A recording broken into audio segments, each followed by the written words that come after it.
This is a monthly coordinated test of the broadcast stations and cable systems in your area. We are testing equipment that can quickly warn you during emergencies. Had this been an actual emergency such as severe weather, earthquake, or evacuation, the alert tone would have been followed by official messages. This station serves the Utah operational areas. This concludes this test of the emergency alert system.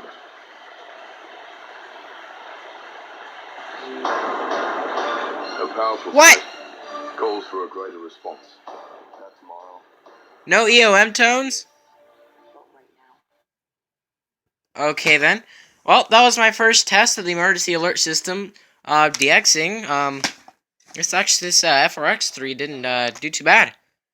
Well, thank you very much, guys, for watching. This is Recon EAS here in Phoenix, Arizona, with the required monthly test. I believe it's monthly, maybe required weekly, but required monthly test for the state of Utah. See you guys later.